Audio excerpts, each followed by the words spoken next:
Marilyn Monroe once said, "Give a girl the right pair of shoes and she can conquer the world." And while the Happy Birthday, Mr. President singer was rarely seen without a pair of high heels strapped to her feet, I would like to think that Miss Monroe would advocate for the wearing of comfortable, practical, well-supported shoes. So while high heels are romanticized by the media, they can lead to health problems, and there are several different alternatives that are better for your feet and body. I think every girl in here can attest to a time when they've wedged their feet into a pair of wedges, even though their slippers were calling out to them. And to the guys in here that don't see the relevance of my speech to them, there are studies that prove your involvement in women's desire to wear high heels. So stay tuned. So today we will discuss the downfall of high heels. First, we will talk about the problems that arise from wearing high heels. Next, we will talk about why people feel inclined to wear these shoes. And lastly, we will fall head over heels in love with some solutions. Head, shoulders, knees and toes, knees and toes. It may come as a shock, but high heels affect more parts of the body than just the feet. According to the 2013 Women's Health magazine article, What Happens to Your Body When You Wear High Heels, when you stuff your feet into a pair of wedges, you're essentially banking on the balls of your feet and your teeny tiny little toe bones to hold all of your mass. This can increase the pressure on the front of the foot by up to 30%. That's 2 times what you can save on your car insurance by switching to Geico. On top of that, when all of your pressure is resting on the front of the foot, it can lead to ingrown toenails, blisters, and in some severe cases, degenerative arthritis of the foot and toes. So while getting a blister on your big night out can put a damper on your night, your feet aren't the only things that are suffering. So when your ankles bend forward due to the shape of the shoe, you're actually restricting blood flow to the lower half of your body. This can result in the Achilles tendon stiffening, which can ultimately lead to your calves bunching up. Not too far away from the calves, your knees are the largest joint in your body, and excessive high heel wearers can actually develop arthritis within the knee. Wearing high heels also causes an imbalance in posture, so that leads to the outer hip muscles and tendons to be overworked.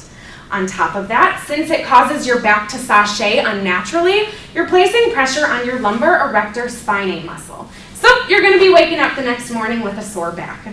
The International Journal of Clinical Practice released a study called "Wearing High-Heeled Shoes May Cause Ankle Muscle Imbalance and Injury." The study found that, spoiler alert, wearing high-heeled shoes may cause ankle muscle imbalance and injury. According to the Journal of Foot and Ankle Injuries, they just released a study that said in the decade from 2002 to 2012, there was an increase in U.S. high heel related injuries by 100%. So, with 14,140 reported stiletto injuries in 2012, why are people still subjecting themselves to the aches and pains that are high heels? Well, we can blame this one on a few different factors. In the 2014 Telegraph article, "The Real Reason Women Choose to Wobble Around in High Heels," author Radhika Singhani suggests that the media portrays a direct correlation between high heels and confidence. Podiatrist Mike O'Neill weighs in on the article and says that women often aspire to be like the women they see on the red carpets in their Louboutins without really realizing that those women are only wearing those shoes for one night at one event and are often spending the rest of the week in the gym making sure everything is in check. The article targets the women of Sex and the City, the hit HBO series, as some of the biggest culprits of romanticizing Manolos, Jimmy Choos, and Louboutins. So much so, in fact, that Sarah Jessica Parker's doctor once told her that her foot does things a regular foot should not be able to do. So essentially, SJP's foot grew an additional bone that helped cushion the blow from the excessive high heel wearing. So if one of the most famous pairs of feet in television history can't handle the blow of high heels, why does the average person try to get away with it? Here's where my men come into the equation. According to psychology lecturer at the University of Plymouth, Dr. Ed Morrison, he says that biology is to blame. He conducted a study that proved that high heels cause a woman's hip to sashay and for them to take shorter steps, which are characteristics that are more attractive to both men and women. He says that when we wear high heels, we're inadvertently walking in a more feminine way. It is probably a subconscious idea. Time magazine backs up the biology behind this in their 2014 article, Science Proves It, Men Find High Heels Sexier. They conducted a study that showed when a woman wearing high heels drops a glove, 93% of men will go out of their way to return the glove to the woman. Now, we could attest this to chivalry, but compared to the 62% of men that return the glove to a woman wearing flats, I think that proves that something bigger is going on here. Time magazine said that high heels are associated with greater sexiness, overall physical attractiveness, breast attractiveness, beauty, attractiveness to other men, and willingness to date. All right, now ladies, what's cooler than being cool? Practical footwear. So practical footwear does not necessarily equate to being not fashion forward. While the Huffington Post may swear that flats are the key to survival, it may come as a surprise that flats can have the same effect on our bodies as the highest of heels.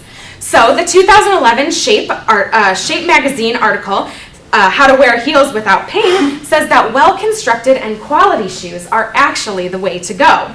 Along with a practical heel of about 1.5 to 2 inches, they say that shock-absorbing materials can reduce the damage done by the shoe. Dr. Yong Seok Ji, co-author of the International Journal of Clinical Practice, says that doing regular ankle exercises can also help strengthen the muscles and bones and as a preventative measure. But if you're still dying to wear your so high it could kill a man's stiletto, listen to podiatrist Philip Basili, who says to save them for a night when you'll be mostly sitting, such as a dinner date. The American Osteopathic Association gives us 6 solutions to sum up.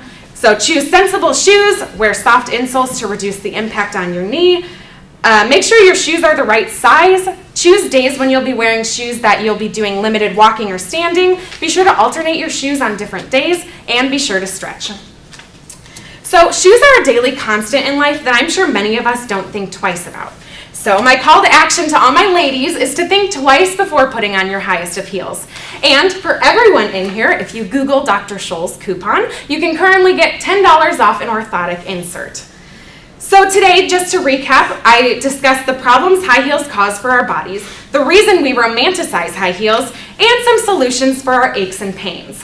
We now know that high heels can lead to health problems, and that our feet do a lot for us. They carry us, support us, and are sometimes annoyingly ticklish. But if we take care of them, they'll take care of us every step of the way. Give a girl the right pair of shoes and she can conquer the world. Nothing has ever been more true. Thank you.